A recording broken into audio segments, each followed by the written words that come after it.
Ngayon ituturo natin kung paano mag-assign ng rider ang isang operator. Unang-una mag-sign in tayo sa ating pong operators portal. Sign in. Pag-assign in po natin, lalabas po itong dashboard. Pindutin po natin itong tatlong guhit sa kaliwa sa taas sa tabi ng tok-tok icon. Punta po tayo ng transaction. Pagkapunta ng transaction, click deliveries. Pagka-click po ng deliveries, pindutin po natin itong kulay itim doon ng plus sign add. Pindutin po natin yan. Pagka-pindot po natin yan, lalabas po dito yung add delivery transaction. Automatic po yan ang lalabas po dito na address kung saan ka po naka-location. Pero pwede po natin yan palitan kung saan po yung i-assign natin na rider. Halimbawa ngayon, nandito po ako, ang a-assign kong rider yung sarili ko. Nandito po yung pick up ng deliveries. Ilalagay ko po yung sa enter recipient location, halimbawa, sa Mall of Asia. Type po natin Mall of Asia, SM. Ito po, lumabas. Lalabas po dyan sa map. Yung distance po yan, automatic po yan mag-appear sa drivers, tok-tok riders po nung application ng rider ko po mamaya. Tapos select po natin yung rider. Pipiliin ko po yung sarili ko, i-assign ko. Yan po. Promo code, wala po yan. Sender information, ako rin po, lalagay ko po yung pangalan ko. Mobile number ko po. Yung landmark. Landmark po kung ano po yung mga establishment na malapit po sa akin location. Ang malapit man landmark po sa akin location yung Manila City Pound. Lalagay ko po.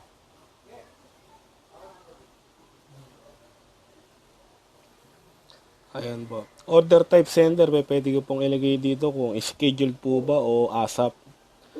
Kung ASAP po, plus 40 pesos po yun. Kung scheduled po, ang halimbawa po ng scheduled, kung mamaya pa pong alas 5 ng hapon yung pick up, yun po yun. Name recipient po nung pagpapadalang ko ng package, halimbawa si Juan de la Cruz. Lagay po natin pangalan ni Juan de la Cruz. Mobile number ni Juan de la Cruz. Landmark niya, SM MOA. Sa may Ferris wheel. Yun landmark.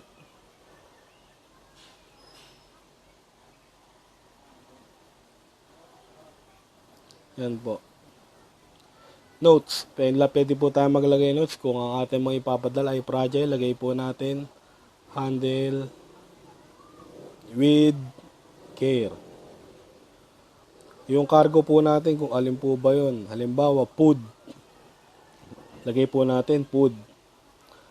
Nandito po yung collect payment from. Ang ibig sabihin po nito kung sino po ang magbabayad. Kung yung sender po ba o yung recipient. Ang magbabayad po kasi yung recipient. Kaya ilalagay ko recipient.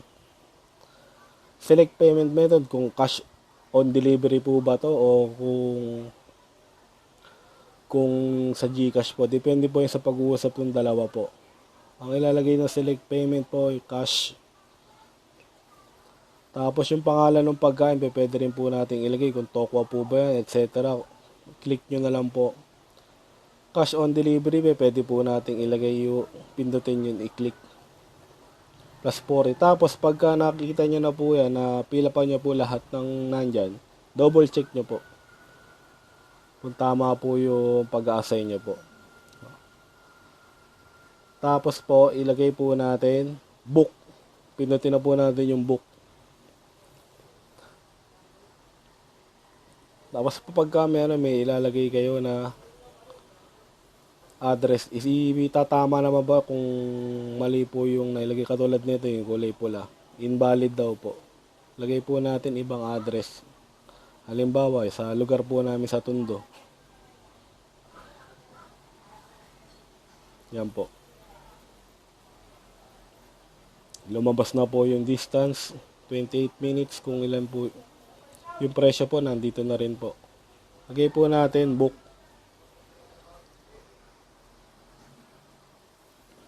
Once nakita nyo po yung successful booking, mag-a-appear po yan sa tok-tok riders ng ating pong inassign na booking. Halimbawa sa akin, mag-a-appear po yan. Dito po.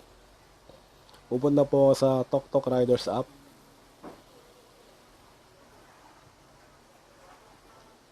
Yan, makikita nyo po wala pong lumalabas. Makikita po yan sa notification. Dito po pipindutin natin yung kanan na tatlong guhit sa baba. Ito po. Tapos punta po tayo ng notification.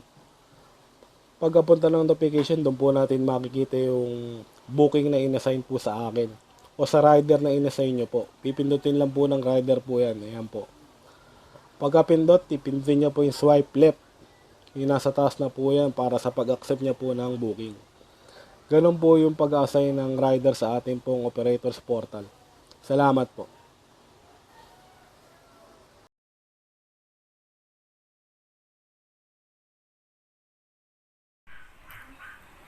Okay. Okay guys, gawa po tayo ng bago nating job posting, no? Para po, ito po pre-ads po ito, no? So, pakisundan nyo na lang po muna yung instruction natin. And mas maganda, lahat ng Facebook account nyo, magawan po ninyo nito, no? So, paano po tayo gagawa ng job posting na pre-ads, no? Una, punta po tayo sa ating Facebook. Then, punta lang po tayo dito sa ating Facebook, no? Click nyo lang yung tatlong guhit sa taas. Then, i-search nyo lang yung jobs, no? May-scroll naman yan pababa. Then, click nyo lang po yung jobs. Then, once na na-click nyo na po yung jobs na yan, and then, create job. Okay? Then, mapapansin nyo po dito, posted by Edward Larin, no? So, kung meron kayong mga members, no? And, po pwede nyo silang gawa ng mga job posting nila, lalo na yung mga OFW. So, yung mga nandito sa Pilipinas, so po pwede nyo pong gawan yung mga member po ninyo na OFW na nasa Pilipinas. Ang gagawin nyo lang po is, dapat meron silang FB page. Then, gawin kayong admin doon sa kanilang FB page. Then, once na nagawa na lang po nila kayong admin doon sa FB page, i-click nyo lang po yung pangalan na yan, Tok, no? Then, hanapin nyo po yung page nila. Okay?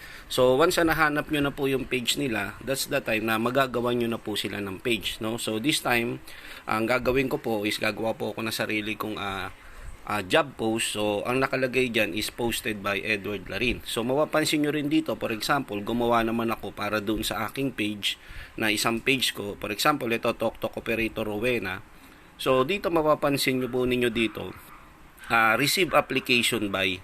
So, leave it blank, no? Wag po kayong maglalagay ng kahit ano diyan para hindi pumunta sa Gmail, no? So, wag niyo pong lalagyan yan, leave it blank po 'yan, no? So, dito po importante rin lalagay niyo po diyan is per month, no? Wag pong per hour o wag pong per week. So, importante po 'yun, no? Then, yun po yung paraan para makagawa po kayo ng job posting sa page. Tandaan po ninyo, pupunta po yan sa page manager. So, doon po lahat pupunta, lahat ng mga messages, no? Kaya, for example, yan po, Tok Operator Rowena. Para makita ko po yung page niyan, pupunta lang ako dito sa Business Manager, no? Then, hahanapin ko po mismo yung page niya, no? So, punta lang po ako dito sa taas. Then, hahanapin ko po yung pangalan niya, Tok Operator Rowena, no? So, dito natin makikita yan. So, kung wala dito, so dito po yan, no, sa page na to, no. So, makikita nyo po yung mga messages, dito po yan papasok. Yan, nakikita nyo po, puro job application. So, dyan po pumapasok lahat ng mga nag-inquire, no, kung gagawa po kayo ng job posting na papunta po sa page, no. So, ang gagawin ko po is gagawa po ako ng page para sa sarili ko. So, posted by Eduardo Larin. So, ang job title ko po, lalagay ko po lagi dyan is Tok My 4 Wheels. 4 wheels na. Okay. Then, business name. Dito po sa business name, mag-invento na lang po kayo dyan. No? Kasi lalabas dyan kapag pare-pareho. Minsan hindi tinatanggap. So, gawa po kayo. So, ako po nilalagay ko delivery service nationwide. Okay. Then dito po sa job description, meron na po akong na-save dyan, no? So, po pwede ko rin pong isend sa inyo to. So, gumagawa lang po ako ng mga na-save ko. So, dito po, meron dito akong nagawa. Ayan, sa description, no? So, lumalabas ito sa description. So, po pwede kong gawin yan. Copy ko yan. Then, paste ko dito sa description, no? So, dito mapapansin nyo, i-erase ko lang yan. Kasi ano yan parang pattern ko yan no, na na-send. So, ayan. Ayan po, no. So, okay. Then, mula dito sa description pataas. Alisin ko yan. Okay, so eto yun. Yan. Yan yung description. So sa baba na lang yan, pwede nyo ilagay yung pangalan nyo. Edward Tok Operator from QC. So yan. So yan na yung description. So papunta rin sa Messenger, no? Then tandaan nyo po, per month po yung ilalagay natin. So, po pwede tayo maglagay dyan. Ito naman po, optional lang, no?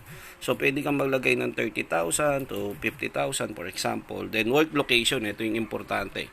So, ako, nakagawa na po ako ng Quezon City, Manila, Caloocan. So, gagawa naman ako Valenzuela, for example. Valenzuela. So, ito po, Valenzuela City, no? So, yan. Then, click ko yung apply. Then, maglagay po ako dito ng photo. Okay. Okay. So, hanap po tayo ng picture. Tayo lang po natin yung mag-load. Medyo mabagal. Okay. Gallery sa pictures. No? Camera. Okay. So, click tayo ng gallery. Yan. So, hanap to tayo dito. So, ako, meron akong ginawa, no? So, yan yung picture na nilalagay ko. Okay? So, yan. So, okay. So, once na nagawa na po natin yan, click na po natin dun sa taas yung pinaka post, no? Then, mabuview naman natin yung yung mismong job posting, no? So, yan, job posted na siya. Click mo lang yung next sa taas, then para ma-view natin siya, no? So, para makita mo yung job posting na ginawa mo, punta ka dun sa manage, no? Then, eto yun, no? Meron kang makikita. Okay? Meron kang makikita ng mga job post mo. So, ito yung sa akin na ginawa ko una. Tok may 4 wheels na. So, lalabas, ito po yung aking, job post. So, nagawa ko po siya mabilisan, no? So, para po dun sa mga laging gumagawa ng job posting, kapag hindi na po kayo makagawa, ang gagawin nyo lang po, close job nyo yung mga dating nang nagawa ninyo na job post. Sa pag wala naman nag-i-inquire doon, ibig sabihin hindi siya effective, close nyo lang yun, then gawa kayo uli, no? So, ayan po, nakagawa na po ako. So, sana po naintindihan po ninyo yan, and sana masundan ninyo paulit-ulit. Gumawa po kayo, libre po yan, no? Huwag pong matigas ang ulo. Makakapagpatin po kayo ng seminar, sa seminar ng mga nag-inquire kung meron po kayong job posting. Kung wala po kayo nakakausap, wala po kayo may invite. So, please, make it a habit na gumawa po kayo niyan. Lahat ng Facebook po ninyo, gawan po ninyo yan, no? So, sige po, yan po yan natatapos.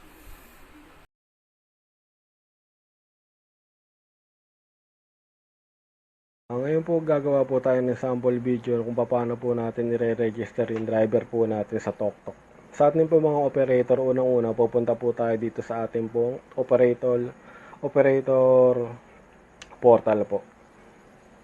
Pareho lang po ito sa cellphone tsaka po sa PC. Mag-login lang po tayo sa ating pong operators portal. Copy po natin yung TokTok operator driver application link.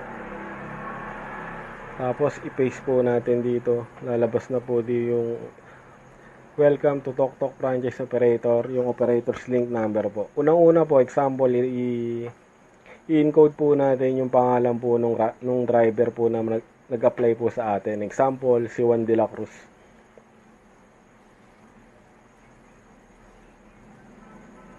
Tapos sulat po natin yung gender niya, lalaki po siya. Pindutin lang natin yung male. Yung birthday niya. Halimbawa,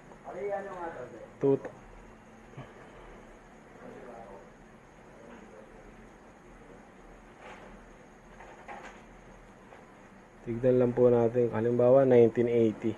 Tignan natin yung 1980.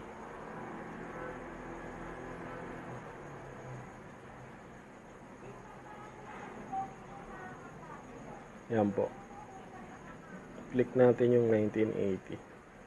Tapos halimbawa, January 1. Pinutin natin January tapos yung 1. January 1, 1980 po yung birth date nung nag-apply sa atin. Address niya po, halimbawa, 123 Bitas,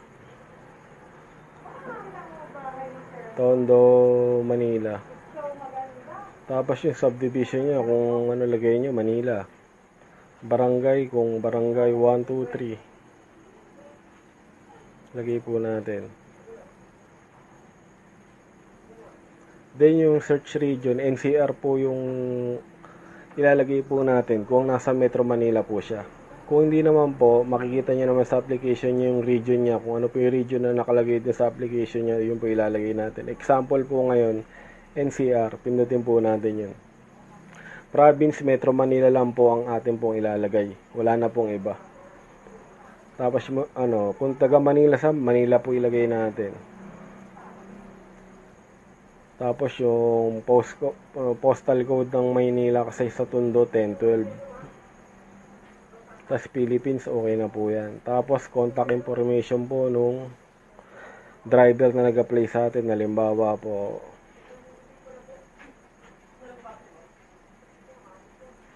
yan po.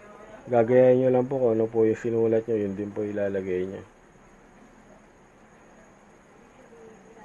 Tapos yung email address na pinrovide niya dun sa may application niya, ilagay po natin. Example po, ganito.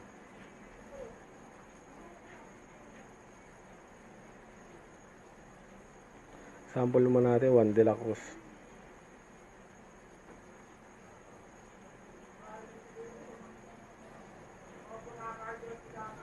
At Gmail. Gaya lang po natin yan.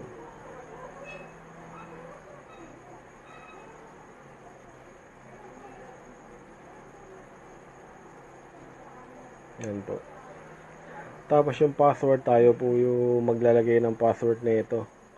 Ang paggawa po ng password, isang capital letter na alphabetic tsaka po number. Parang ganito po. Example, yung password niya 1.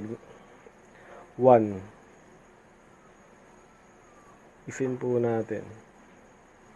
Yan, capital letter po dapat yung isa. Tsaka isang number. Yan po. Tapos lagyan nyo ng special character like number sign. Ganyan po. Gayahin nyo lang po kung ano po yung nilagay nyo na password sa taas. Tapos number sign. Tapos click next.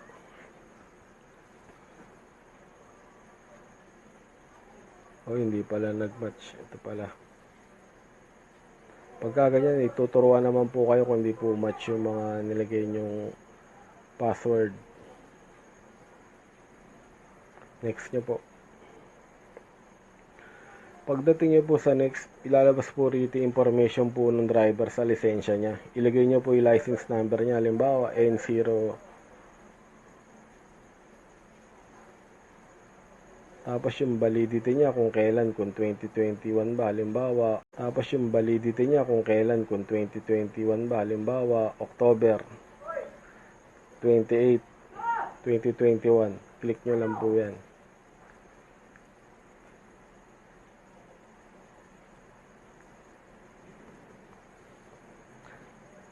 Yung license type professional po dapat, ilagay po natin professional. Tapos kung ano yung restriction na nakalagay doon, halimbawa 1, 2, 3, 1, 2, 3 ilalagay natin. Next po natin. Pagka next po natin, ang i-upload naman po natin sa step 3, yung requirements. I-click mo lang po itong drop or select image here. Ang unang-una yung lisensya niya harapan. Halimbawa ganito. Kahit anong picture muna ilalagay ko.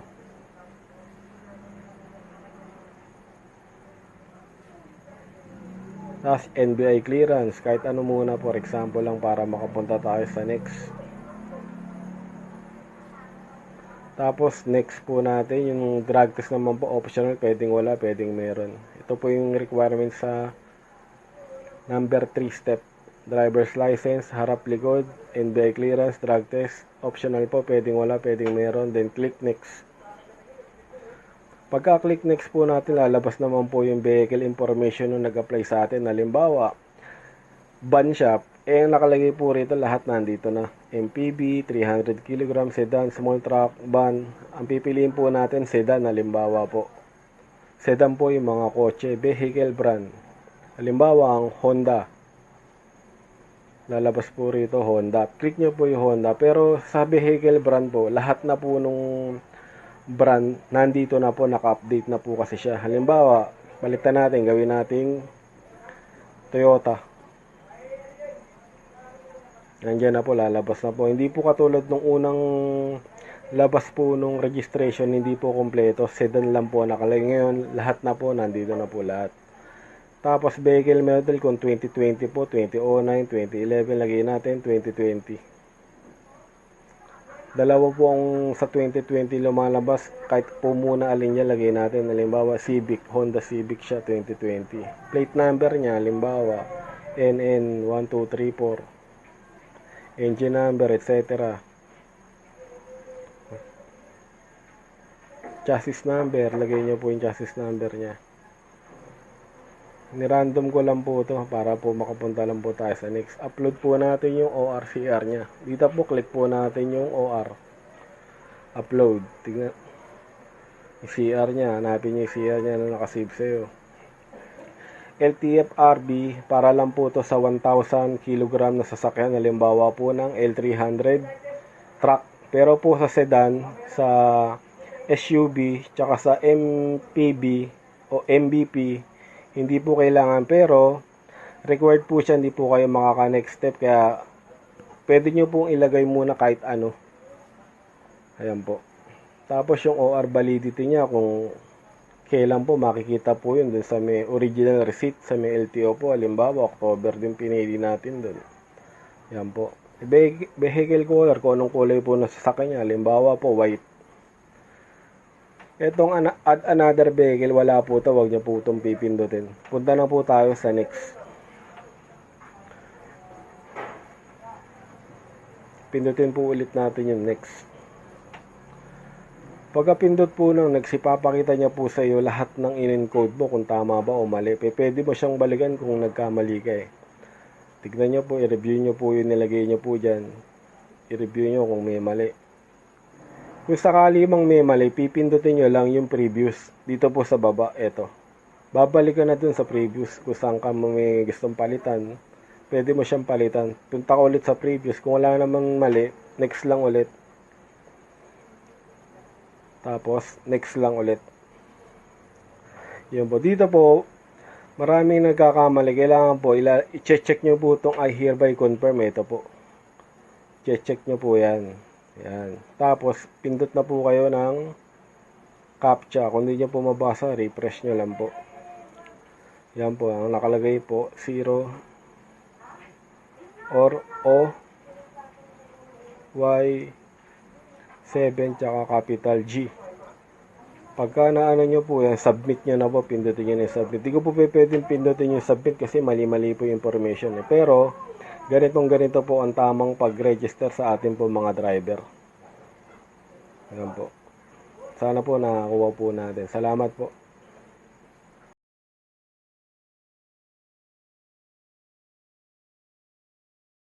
Ngayon naman ituturo natin kung paano po tayo magta-top up ng load. Yung operator po kung paano po siya magta-top up ng load. Ganito po. Punta po tayo sa may sign in po tayo sa operator TokTok portal. Sign in po tayo. Pindutin po ulit natin itong tatlong guhit na to na nasa tabi ng TokTok logo. Punta tayo ng transaction. Pagpunta po natin ng transaction, punta po tayo sa top upload. Pagpunta sa top upload, pindutin po natin itong plus sign na reload, yung kulay itim.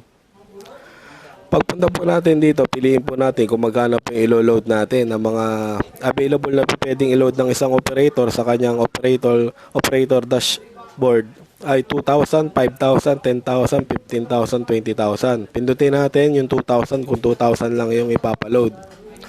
Ito po ang lalabas, automatic na po yun. Pindutin po natin tong reload sa baba sa kanan. Pagpunta po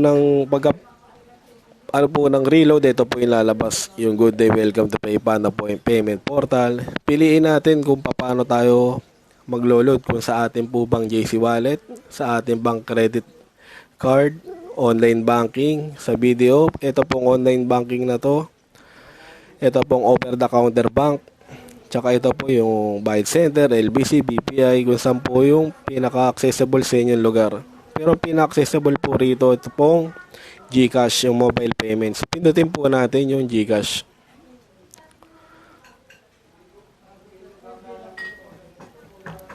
Tapos pagka-pindot po natin ng GCash, punta po tayo sa baba. Kailangan pindutin po natin itong I agree.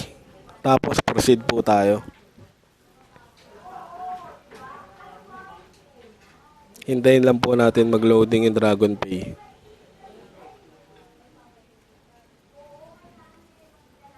Ito po ang lalabas yung source. Select payment option, pindutin po natin yung GCash. Pagka-pindot po ng GCash, pindutin po natin I agree. Tapos select. Pagka-pindot po ng select, makikita nyo po yung number nyo po dyan. Yung GCash number po nyo. Kung meron po kayong GCash, pipindutin nyo po yung next. Pagka-pindot ng next, magbibigay po ng OTP yung GCash dun sa number mo po na GCash. Hintayin po nating dumating.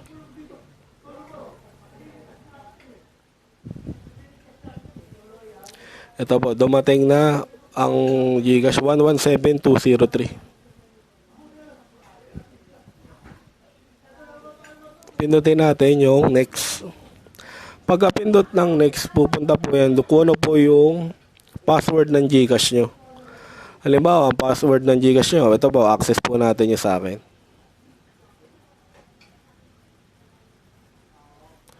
Pindutin natin yung next. Yun po. Ganun po ang paglo-load sa GCash. Sa akin po, hindi po pumasok kasi hindi po sapat yung load balance ng akin GCash.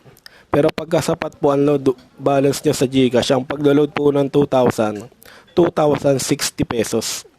Pero kung gamit mo naman po yung JC Wallet, wala pong bawas. 2,000, 2,000 din po yun. Pero pag gagamit ka po ng third party katulad ng GCash, 2,060 po yung pinakababayaran nyo sa paglo-load nyo ng 2,000. Ganun po ang paglo-load sa ating pong mga operator sa GCash po. Salamat po.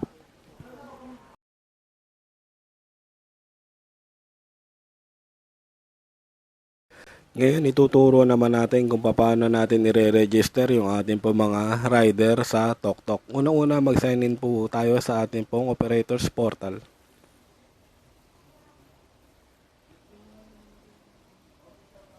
Sign in. Pagka-sign in po natin, ito po yung lalabas. I-copy po natin yung TokTok Operator Riders Application link. Sa gitna po, pindutin po natin yung copy. Then, punta po tayo sa atin pong Chrome. Dito po sa taas, dito po natin i-paste yung ating pong kinopy. Then, enter. Lalabas po yung ating pong pangalan. Halimbawa yung sa akin, TokTok Operator Jeffrey. Pagka hindi po pangalan nyo ang lumabas, huwag nyo pong i-register yung inyong mga rider. Kailangan pangalan po ninyo yung makikita ninyo bago nyo i-register ang isang rider. Ganito po ang pagre-register sa ating pong mga rider motorcycle. Unang-una yung kanya pong pangalan. Halimbawa, 1. Middle initial de la last name Cruz. Yung kanya pong address. Halimbawa, ang kanya pong address ay 123 Tondo, Manila. Tapos, lagay nyo lang ulit kung walang second address, 123 Tondo, Manila din po ulit. Yung inyo pong, yung barangay po nung rider na inyo pong i-register. Halimbawa, barangay 123 Tondo. Select po natin yung region. Ang region po ng Maynila o ng Tondo, NCR. Hanapin po natin yung NCR. Ito po yung National Capital Region. Click po natin yan. Select province, Metro Manila lang po ang lalabas. Yun lang po ang ating ilalagay. City, Manila po ang ating pong ilalagay. Postal code po ng Tondo, 1012. Postal code, makikita nyo po yun sa sinend ng rider na application sa inyo. Doon nyo po kukopyain. License number ng rider na nag-apply sa atin, sulat po natin dito. Kung ano po yung nakalagay doon, so yun po isusulat natin dito. Mobile number niya. Ang paglalagay po ng mobile number, nagsisimula po sa 9, wag nyo pong ilalagay yung 0. Halimbawa, 923. Kailangan parehas po. Yan po. Yung email address niya po, kung ano po yung nakalagay doon na email address niya, yung po ilalagay. Halimbawa, juandelacruz@gmail.com. Gayahin lang po natin kung ano po yun. At gmail.com. Sa paglalagay naman po ng password, tayo po ang maglalagay ng password dito, hindi po yung sa kanila. Ang lalagay lang po natin, lagi po default 1, 2, 3, 4, 5, 6, 7, 8, 9, 0. Confirm 1, 2, 3, 4, 5, 6, 7, 8, 9, 0. Kailangan magkaparehas po yan.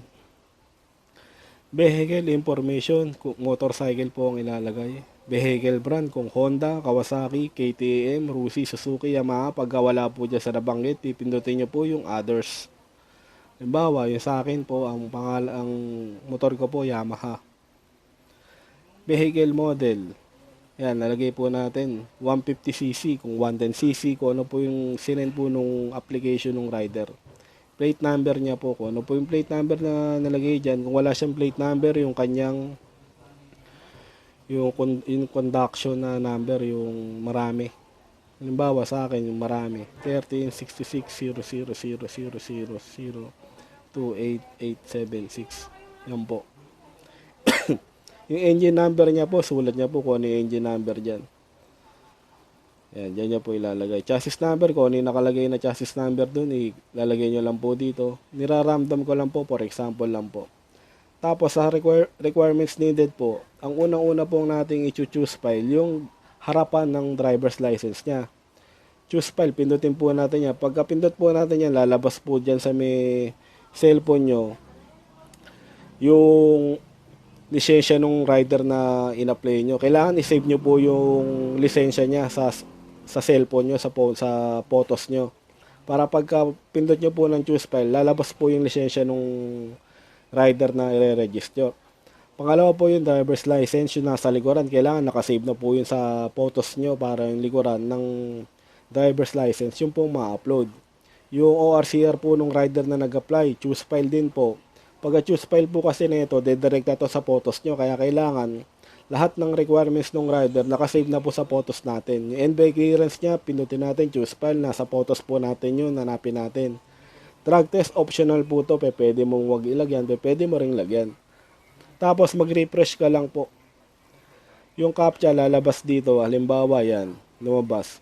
Capital B, X, 1, 8. Tapos submit lang po natin yan. Ayan. Pipindutin natin yung submit. Tapos pagka may mali po kayo, mayroong maglalagay dyan na kulay pula. Ito kasing email address na to, meron na tong rider siguro na ganito ang pangalan o ganito ginamit na Gmail niya. Pero ang pag re-register po sa ating mga rider, ganito lang po. Hindi po mahirap, napakadali lang po. Salamat po, sana po naiintindihan po natin.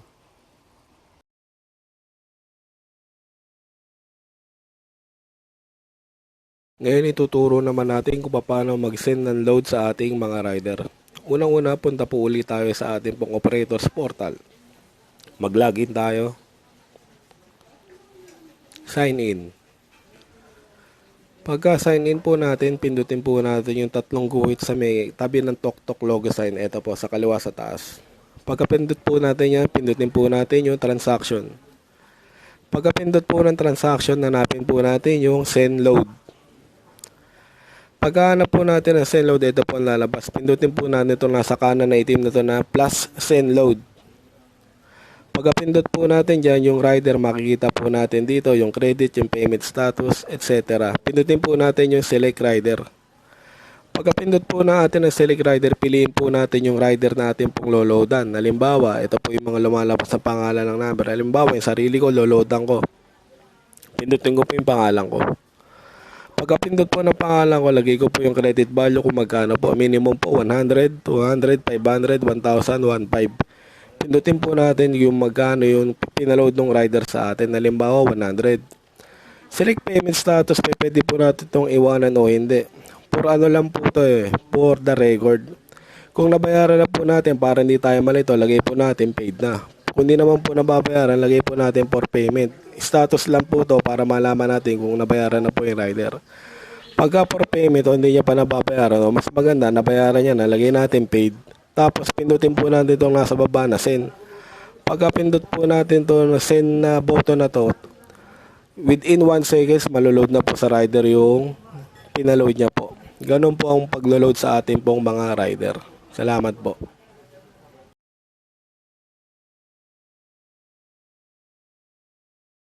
Ituturo natin kung paano mag-cancel ng booking ang operator sa pamamagitan ng operators portal. Unang-una, mag-login tayo sa ating operators portal.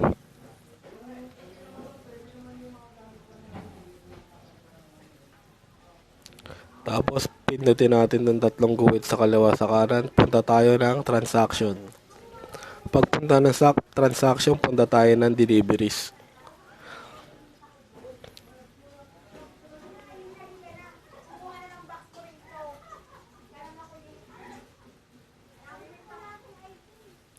Pagpunta natin ng deliveries, lalabas po yung mga booking na inaccept po ng ating mga rider. I-swipe lang natin papunta ng kanan. Makikita natin dito yung mga booking na pwede nating i-cancel. Unang-una, ang pwede lang nating i-cancel yung scheduled for delivery. Ano yung scheduled for delivery? Halimbawa ngayon, may schedule for delivery ng mamayang alas 6 pa ng hapon. Hindi niya pa napipindot yung I'm on my way to delivery. Ibig sabihin, pwede pa natin siyang i-cancel. Paano natin i-cancel? I-click natin tong click to view and copy delivery link. Ito po ang lalabas. Tapos swipe lang natin pababa. Makikita natin dito yung cancel booking button. Pwede natin itong pindutin, yung cancel booking button. Halimbawa, pindutin natin to. Lalabas dito yung reason kung ano yung mga ilalagay mong cancel. Halimbawa, lalagay mo fake booking. Sa ngayon, hindi ko pwedeng pindutin to dahil hindi ko naman ika-cancel tsaka schedule delivery to ng aking rider. So, ganun lang po ang pagka-cancel ng booking. Ang isa pa na hindi pwedeng i-cancel ang booking pag napindot na ng rider yung I'm on my way to delivery. Pag napindot niya na po yun, hindi na po makakancel ng operator yun. Ang pwede na lang mag-cancel nun, yung nag-book. Hindi na po natin makakancel yun. Ganun po ang pag-cancel ng booking. Sana po naiintindihan po natin.